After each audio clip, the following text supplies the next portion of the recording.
Welcome into Seahawks Today. I'm your host, Will Ortner, and finally I was able to come into the office and not have to deal with Joey cocky sniffing around me, bragging that his Packers report has been doing better than Seahawks Today.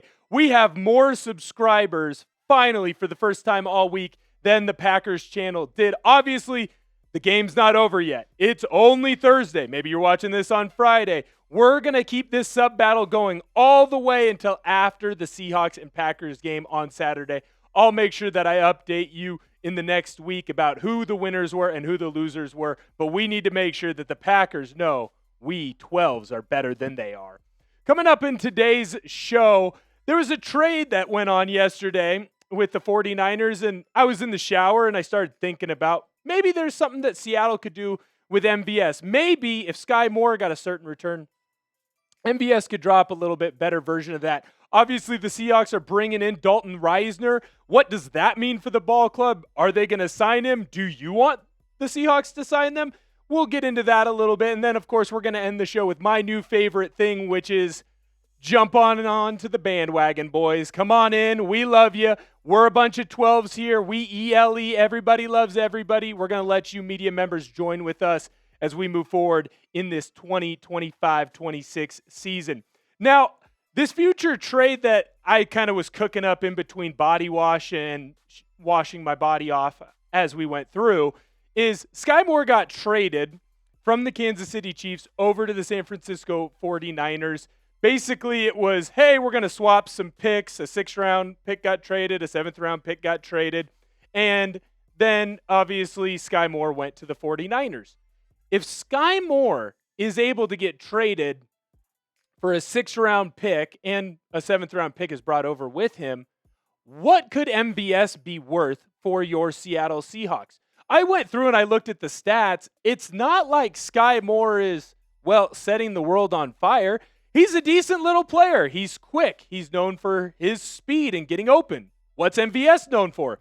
The same darn things. Now, the difference is obviously Sky Moore is a much younger player. He's still in his mid to early 20s, where MVS is right around that 30-year-old mark. I still think that there is value in MVS and that other teams may be willing to offer up some pieces for him. Now, the question is what is the number? Obviously, I've been standing here at Seahawks Today saying, hey, you need to keep Bobo. You need to keep Derek Young. Keep the young wide receivers because they do multiple things in this offense that MVS just frankly doesn't do. And Torrey Horton has beat him out for what seems to be that punt returner spot and that kick returner spot. So if MVS is only going to be a deep play threat, I don't know that he's worth keeping him on for a roster spot.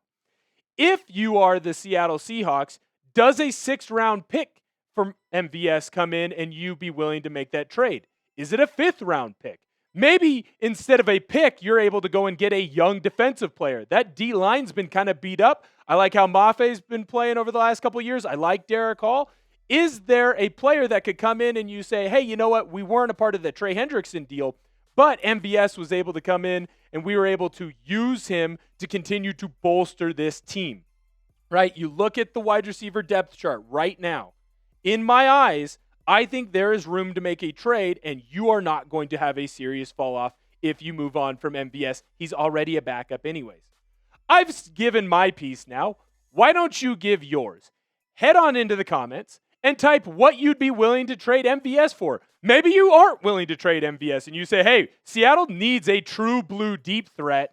I want him to stay. Let me know in the comments. I go through, I read them all, whether they're nice to me or mean. If you're nice, I'll give you a heart. If you're mean, I'll probably give you a thumbs down and my mom doesn't like you. But that's okay.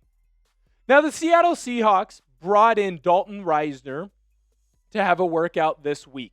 Risner is a NFL veteran. He's been in the league for longer than a cup of coffee, right? He's an interior offensive lineman. Primarily, he's played guard. Started out in Denver, and now he then was in Minnesota. And he's taken his time. This is one of those prime spots for veterans who know they still have a little bit of gas left in the tank, but they don't want to go through a full training camp. So what do? They go home, they work out with their trainers, they make sure they're putting themselves in a position to where when they finally do come out and play football, they are as healthy as they possibly can be, so they're not going through an entire training camp. It's a smart move by Risner, too, because he knows that there are going to be injuries in fall camp. I don't know if you know this. Seattle's had some injuries on their offensive line, right? Oluwatimi missed some time. He's finally just coming back. Charles Cross missed some time. He's finally coming back from his finger injury. And you've seen with this offensive line unit that guard position maybe isn't the most strong unit that we have right now in Seattle. Anthony Bradford has played well in the preseason, but everyone thought that Bradford was going to have to go back and forth with Christian Haynes. They thought that, hey, that's going to be a prime position battle along with that center spot for whoever could come out of and become that new starting guard. Obviously, Bradford has played as well as anyone, and he has earned that starting spot. So if you're bringing in Risner, to me, that tells me that you don't trust the backups to be efficient if there is an injury. If you are Mike Macdonald, if you are John Schneider, and you say, hey, we've watched Christian Haynes throughout this entire training camp. We've watched him throughout OTAs. He was over at joint practice against the Green Bay Packers, and frankly, he just wasn't good enough. You need to make sure that you sign Dalton Risner. He is a veteran.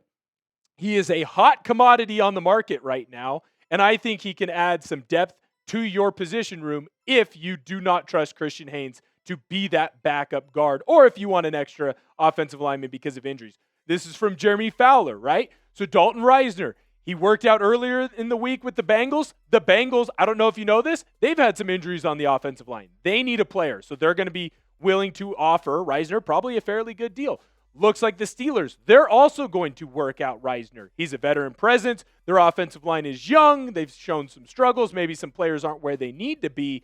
If you're the Seattle Seahawks and you say, Haynes isn't the guy, he needs to get an offer. In my eyes, I still think that you kind of go with the horses that got you here. I think Bradford has shown that he can take a step forward and has taken a step forward for this team.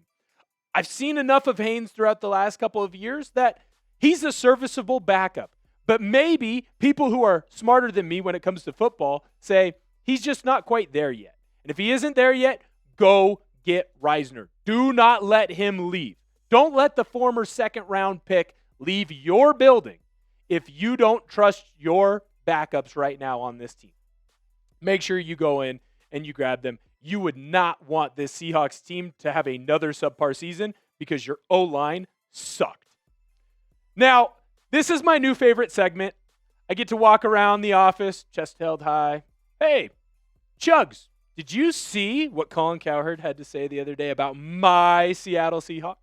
Hey, did you see what media member came out and had this to say about the greatness that is the Seahawks? Finally, people in the media are realizing that the Seahawks are underrated. They should not be the longest odds team to win the NFC West, according to Vegas. If you agree with me, head on into the comments. Type Y for yes.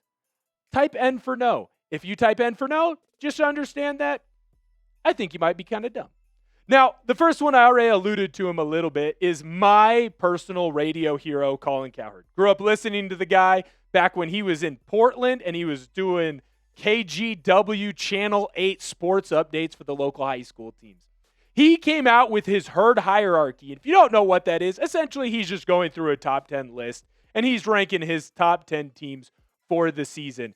And boy, oh boy, was Colin high on the Seahawks. He had them at sixth when it came to NFL teams. Now, I understand you might be saying to yourself, well, of course he had the Lions ahead of them, right, Will? No, he didn't. Well, of course he had the Rams or the 49ers ahead of them, Will? No, he didn't.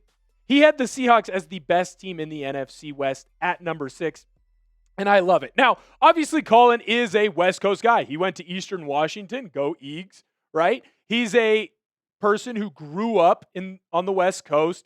He worked in Portland in the media for a very long time before he ended up going national. But unlike most people who come from the left coast, he's not overly biased. He isn't afraid to tell teams and to give takes where he says, hey, you know what? This team isn't where they need to be. This team isn't ready for prime time yet. He's shown that. He's shown that if the Lakers make a bad move or the Blazers make a bad move, he's going to talk down on them. Heck, he's even shown that when the Seahawks make bad decisions, he'll talk down on them. He watched this game against the Chiefs where the Seahawks dominated. They had 477 yards of offense. The first unit was perfect through the air. Sam Darnold didn't have an incompletion. Kenneth Walker didn't play in this game. Doesn't matter. You had your backup, Zach Charbonnet, go in. He makes sure to run for a touchdown. He almost has 50 yards. You know who else almost has 50 yards? George Halani. You know who else was right around that 50-yard mark? Damian Martinez. The list goes on and on and on. This offense, they dominated a Kansas City Chiefs team that I understand. It was mostly backups. It still looked the way that it needed to do. Colin can have some hot takes from time to time. Every once in a while, if you listen to the herd, maybe he'll say something where you go, well, that was kind of out of left field. I don't think this one was out of left field. I think he's jumping on the bandwagon. The other one that I want to make sure that I shout out as well, Daniel Jeremiah. Daniel Jeremiah is a little bit less hot takey, I guess you would say, than Colin Cowherd. He's an NFL analyst. He's been in the game. He understands scouting departments. He talks to the smartest people in the NFL before he comes out with the take. And I'm not poo-pooing on Colin here. I know that he's going to say he was right about the Seahawks at the end of the year. At least I hope he was going to say that. But Daniel Jeremiah, if he says something, people in the league listen. And he went on the Pat McAfee show, and he said that not only was Seattle underrated, but he believed that they were a team that you could see winning a lot of football games when it came time to December and January, that key playoff time. He even had what I would say is an original take on that running back room. I'm going to put air quotes around original because if you are a real one and you watch this show, I had the same take about a week and a half ago. When you look at the Seahawks running room right now, of course, everyone has Kenneth Walker listed at that number one position. He came back and had practice today against the Green Bay Packers. He was that first running back that came out. But Zach Charbonnet was the second running back, and Daniel Jeremiah said that those two should split carries. One, it's going to keep Kenneth Walker healthier, but right now, Charbonnet, he's gotten more reps. Kenneth Walker's missed a lot of time during training camp because he hasn't been healthy. Charbonnet's taken advantage of those things and taken a step further and further to the point where we're now talking about them basically being even. In my eyes, and Daniel Jeremiah's eyes, I might add, this should be a duo running back room that is split together, and you see both of them dominating on Sundays. Now, you did the hard part. You stayed till the end of the video. You love your Seahawks. Maybe, possibly, you're starting to love the boy. Maybe you're loving Will Ortner here as the new host on Seahawks Today. Support me. Support the channel. Support Chat Sports. Make sure you hit that thumbs up button. Give us a like, and we're going to see you next time.